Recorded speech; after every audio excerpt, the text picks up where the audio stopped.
केंद्रीय कर्मचारी 8वें वेतन आयोग की सिफारिशों का बेसब्री से इंतजार कर रहे हैं।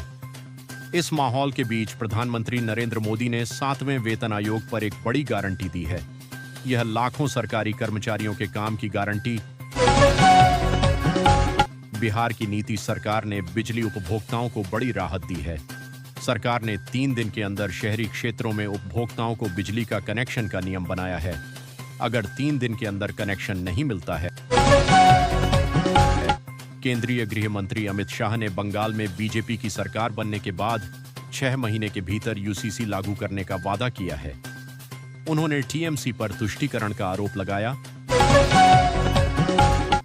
बिहार में एनडीए की नई सरकार और नए मुख्यमंत्री को लेकर नीतीश कुमार ने सस्पेंस बढ़ा दिया है। दिल्ली में पत्रकारों ने जब नीतीश से पूछा गया कि क्या अगला मुख्यमंत्री उनकी पसंद से होगा, तो उन्होंने इसका जवाब नहीं दिया। भागलपुर में माणिक सरकार घाट पर बनेगा 14 करोड़ का नया हाई लेवल पुल, 40,000 लोगों को मिलेगी राहत। जिस सीट पर उपचुनाव हो रहा है वह राधाचरण शाह की थी। उनके इस्तीफे के बाद यह खाली हुई है।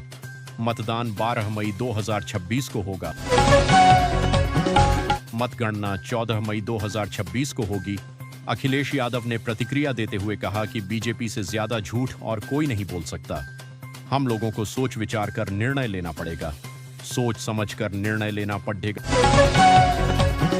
नीतीश कुमार राज्यसभा सांसद की शुक्रवार को शपथ लेने के बाद अगले सप्ताह तक बिहार के मुख्यमंत्री का पद छोड़ने वाले हैं। हालांकि अगर वह अपना मौजूदा कार्यकाल पूरा करते तो उनके नाम एक और रिकॉर्ड बन जाता। गृह मंत्री अमित शाह ने कोलकाता में आयोजित एक कार्यक्रम के दौरान पार्टी का चुनावी घोषणा पत्र जारी किया। इस घोषणा पत्र को पार्टी ने भरोसा पत्र नाम दिया गया है। इसमें महिलाओं से लेकर युवाओं तक प्रमुख वोटर वर्ग के लिए नकदी के वादे किए गए हैं। भारत अफ्रीका में अपनी पकड़ बढ़ा रहा है। बुर्किना फासो, मलावी और मोजाम्बिक को लगातार मदद भेज रहा है। यह सब देख चीन अमेरिका टेंशन में आ गए हैं। नेता प्रतिपक्ष तेजस्वी यादव ने एक दिन पहले दावा किया था कि बिहार सरकार का खजाना खाली है और उन्हें अभी तक सैलरी नहीं मिली है। हालांकि बिहार के वित्त मंत्री बिजेंद्र प्रसाद ने दावा खारिज करते हुए कहा कि तेजस्वी को सैलरी और सभी बकाया का भुगतान किया जा चुका है।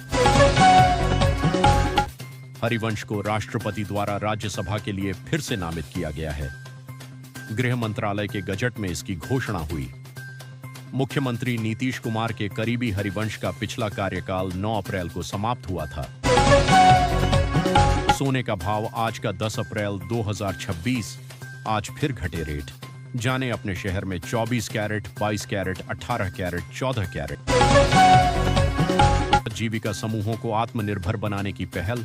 पोल्ट्री योजना के तहत बांटे गए चूजे। दूसरे चरण में 100 सदस्यों को लाभ। कांग्रेस के राष्ट्रीय मीडिया पैनलिस्ट सुरेंद्र राजपूत ने कहा कि हरिवंश नारायण सिंह को राज्यसभा भेजना था तो भाजपा से भेज देते। राष्ट्रपति के जरिए मनोनयन कर किसी विशिष्ट कलाकार की सीट क्यों खा गए? पटना में निर्माण कार्यों में लापरवाही से धूल प्रदूषण गंभीर समस्या बन गया है, जिससे हवा की गुणवत्ता लगातार गिर रही है। पर्यावरणीय मानकों का पालन न होने से आम लोगों के स्वास्थ्य पर बुरा असर पड़ रहा है, जिससे सांस संबंधी बीमारियां बढ़ रही हैं।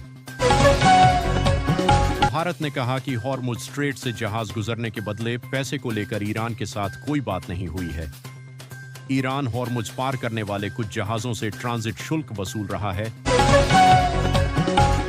दुनिया में सबसे ज्यादा सोना खरीद रहा यूरोप का यह छोटा सा देश भारत के करीब आने का है प्लान। एमएसएमई विभाग ने मुख्यमंत्री युवा उद्यमी अभियान योजना में लक्ष्य पूरा न होने पर गंभीर रुख अपनाया है। 15 बैंकों ने युवाओं को आरण देने में रुचि नहीं दिखाई, जिसके बाद विभाग ने उनकी संबद्धता समाप्त करने का प्रस्ताव शासन को भेजा है। ब्रिटिश प्रधानमंत्री स्टारमर ने कहा कि मैं इस बात से तंग आ चुका हूं कि पूरे देश में परिवार देखते हैं कि ऊर्जा के बिल ऊपर नीचे हो रहे हैं, व्यवसायों के बिल ऊपर नीचे हो रहे हैं और यह सब दुनिया भर में पुतिन या ट्रंप के कामों की वजह से हो रहा है। ईरान ने रणनीतिक रूप से अहम स्ट्रेट ऑफ हॉर्मुज को बंद करने की चेतावनी दी और कहा कि अगर लेबनान पर इजरायल के हमले नहीं रुके तो सीज फायर का कोई मतलब नहीं रहेगा। प्रधानमंत्री ने शुक्रवार को ट्वीट कर कहा है कि नीतीश कुमार जी देश के सबसे अनुभवी नेताओं में से एक हैं। सुशासन को लेकर उनकी प्रतिबद्धता की हर तरफ सराहना हुई है। केंद्रीय शिक्षा बजट 2026 से 27 में 1.39 लाख करोड़ रुपए का आवंटन हुआ, जो 14.21% की वृद्धि दर्शाता है। इसका बड़ा हिस्सा स्कूल शिक्षा और अटल टिंकरिंग लैब्स को मिला। मिडिल ईस्ट में जारी तनाव के कारण दुनिया भर में आर्थिक स्थिति डगमगा गई है। इसका असर भारत में भी देखने को मिल रहा है। इसी बीच एलपीजी और पेट्रोल डीजल की किल्लत होने की खबरें भी सामने आ रही हैं। हालांकि इन सारे दावों से सरकार ने इनकार किया है। बाजार बंद होने के बाद सिविल कंस्ट्रक्शन कंपनी को बड़ा ऑर्डर मिला। कंपनी को 2,518 करोड़ रुपए का मेगा ऑर्डर मिला है, जिसके बाद कल बाजार खुलने पर इस शेयर में एक्शन देखने को मिल सकता है। बड़े बैंक को बेचने की तैयारी में सरकार, खोज रही 2 खरीदार, प्राइवेट हाथों में जाएगा 60% से ज्यादा हिस्सा।